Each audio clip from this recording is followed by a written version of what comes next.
You said not so much. You're stuck with me for the next few minutes, but thank you, Rich. I appreciate it. You and your wife have been fantastic to me, and you know, he brought up an interesting point. You know, in politics, sometimes a lot of folks in here have been involved for a long time. They know there are a lot of, to steal Brian's line, there are a lot of shoppers. There aren't a lot of buyers. And folks, this isn't the election for that. We're in a lot of trouble. I mean, you've probably heard this quite a bit over the course of your lifetime, that, well, this is the most important election of your lifetime. Folks, it really is right now.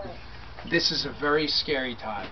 We were actually just talking, John right there and I were talking about even LIBOR, but there's so much stuff going on in the undercurrent that they're not even talking about that you really should be frightened about. Now, I'm not trying to be apocalyptic, but sometimes I leave it off with, it's what I'm not telling you that should really scare you. That's what should really scare you right now. When you think about the big three issues, well, the big three, I get the largest number of questions on. The economy by far being the most, healthcare and education. Your very liberty and freedom are at stake in this election. Now you may say, oh well, that's kind of over dramatic. No, it's not. And I can prove it to you. When you think about the economy, right? What's taxation in general? It's no longer become a means to fund the government. That idea's gone. That's what the purpose of taxation, I think, us in this room agree on.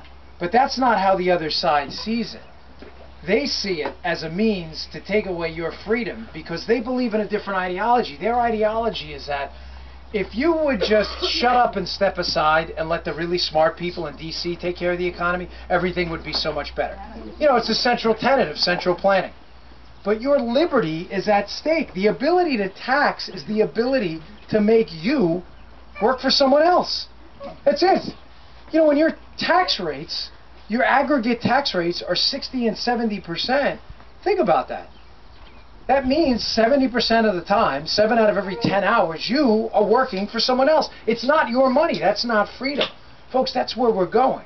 Again, I'm not here to scare anyone, but this is, the president and Cardin and O'Malley, they're all the same. They're cut from the same mold. They don't see taxation as a means to fund their military.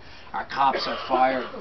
They want to say, oh, Republicans are anti-government. I say nonsense. Republicans are the most pro-government people out there. We're just pro-good government.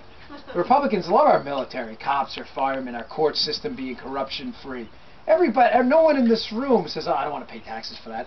We just don't want to pay any more taxes to fund these soccer fields in Guantanamo Bay, these shrimp running on treadmills at the NIH.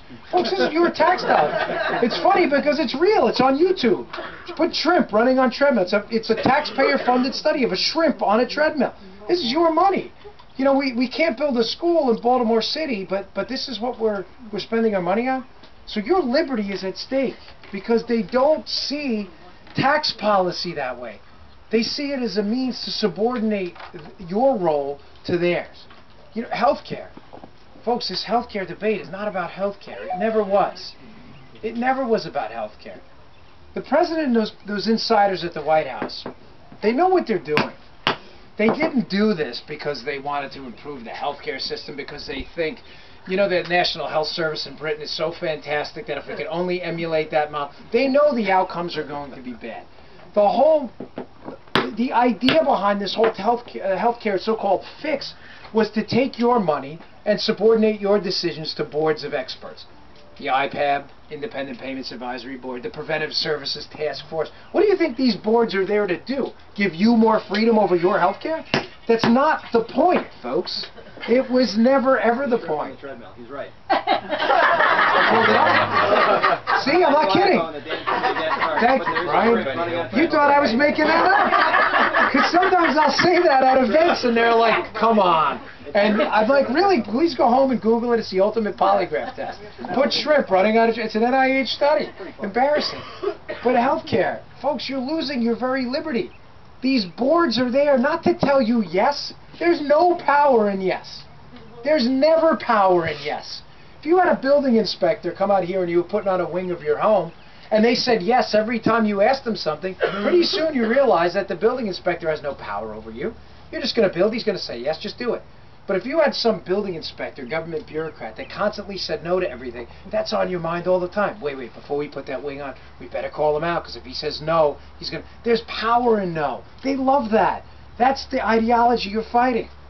The education system. For those who've heard me speak about this before, I'm a product of a de facto product of school choice. Before school choice was a catchphrase. I grew up very poor. We started middle class. My parents divorced. It's not a sob story. My scars are what made me what I am. I thank God for them every day. But we grew up really poor. We had a lot of Cheerios for dinner. I always say they weren't the Cheerios. They were the O's. Remember, they had the store brand O's. They were about 50 cents cheaper than Cheerios. So we had silver spoons jammed down our throats. And Janelle, my sister-in-law, grew up in the same neighborhood we did before we had moved. So I've known Janelle my whole life. My two brothers, I don't know if you guys know, are married to two sisters, and they married in the wrong direction. Janelle and Jordana married my two brothers, James and Joseph, but Janelle's the older sister married my younger brother, and my older brother married the younger sister. And they're both the same age in the wrong direction. So you would think growing up together they would have planned this out better, but they didn't. So yeah, so they know growing up we had it kind of tough, and I thank God for that every day. But my mother wouldn't send us to the public school. Our local public school was at PS 68, I think. Janelle, was it PS 68, right? It was our school, 68.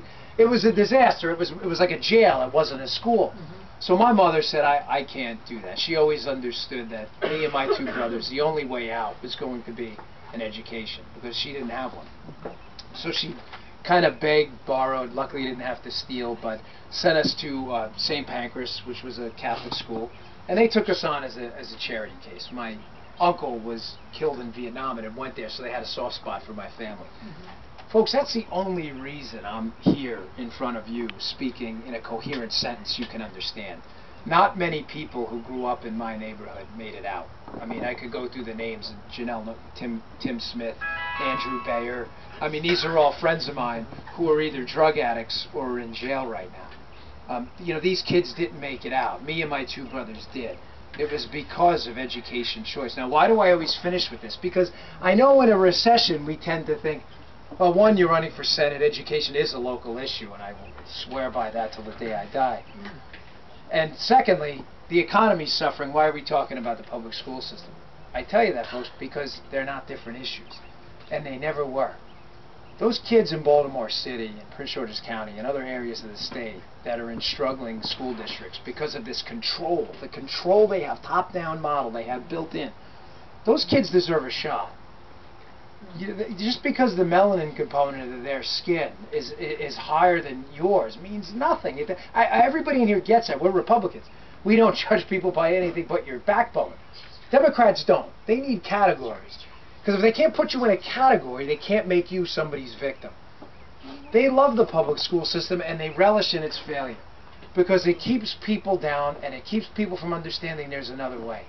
Those kids deserve a shot.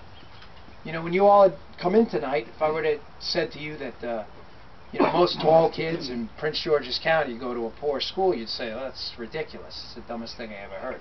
But think about how much the Democrats now have us believing that skin color matters. I just gave you a ridiculous statement, a physical attribute, and said they go to poor schools. Let's use a different physical attribute. Most black or Hispanic kids in Prince George's County go to a poor school. Everybody goes, oh, that makes sense. I just told you the same ridiculous thing twice. The second one made sense and the first one didn't. That's how poorly they have sold those kids out. There are generations of wealth that have just been sold down the river, literally. Do you know how many iPads, medical devices, future generation fuels, car engines could have been created in Baltimore City if those kids would have had a shot? We're an ideas economy. Folks, education didn't matter as much 100 years ago. It wasn't that big of a deal. Because frankly, if you blew it, you know what you did? You went out on the farm, you got your hoe out, you broke up the soil, and you farmed. That's what you did. It didn't require that much of a higher level education. We're not there anymore. This is an ideas society. It always will be. The iPad started as an idea, which went to an engineer, which went to a computer scientist, which went to a coder. Those are all ideas. Those aren't things you can touch.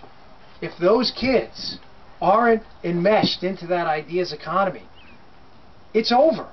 That is entire generations that have been wiped out clean. They will never, ever, ever get a shot. And that's the shame of this. That's why I say it's a bigger issue than people are letting you on to believe. I know it's an issue central to when Brian ran as well for governor. You remember the Black Alliance for Educational Options as well. And the black community's coming around to this right now. Thank God. Because those kids deserve a shot. You know, John Edwards said once there are two Americas, and he was right. What he wasn't telling you is he helped create it, because they don't support school choice. So those, and that again goes back to your education liberty. They want to control the system, because when they control the system, they can create victims. I'll leave you with this thought, and I want to thank you all for coming out. There, folks in this room have been really supportive of me. I see a lot of familiar faces who've been here over and over. I'm so thank you, and Rich and Melanie, thank you so much. So she's so cute. I got my daughter's the same age, so she's kind of filling in as a surrogate role. Yeah. Amelia's got kind of a tan right now from being sitting at the pool all day. Yeah. So yeah, Amelia's a little darker. I got kind of a tan too from sign waving a lot. I want to leave you with this thought though. Maryland. I know when Rich called you, and I know when Rich got involved with my campaign, many of you probably said it's a lost cause. Folks, I assure you, it is not. One, there are no lost causes. There are only causes you're willing to fight and causes you're not.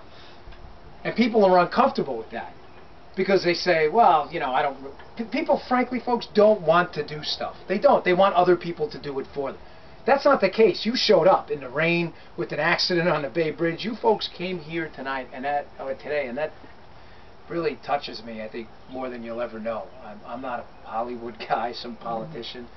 You know, this really shocks me. When I go home to my wife at night, I tell her this has just been an outpouring of support that will live with me forever. So thank you.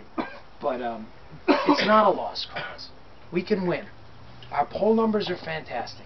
We just crossed $500,000 in funds raised. Cardin can't even keep up with us fundraising anymore. He was out raising us 10 to 1, then 5 to 1. Now it's only 2 to 1. It's our state. It's our home. It is worth fighting for. And when you're friends and you talk to your friends and they say, well, we've lost here a couple times before, I ask you this. Well, what are you going to do then? Because you've earned no right to complain whatsoever if you were going to sit on your ass and do nothing while people like us go out and fight the fight. I gave up everything to do this. Everything.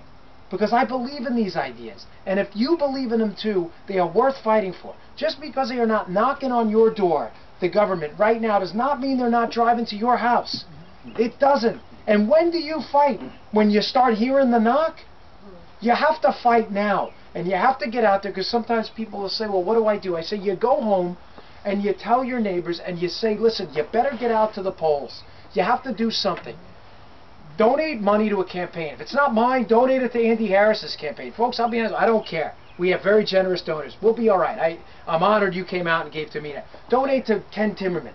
Volunteer. But if you're not doing anything and you're sitting on your butt for this campaign, you are part of the problem, and you will never be part of the solution. So thank you all for coming out. I'm honored. I really appreciate it. Thanks a lot.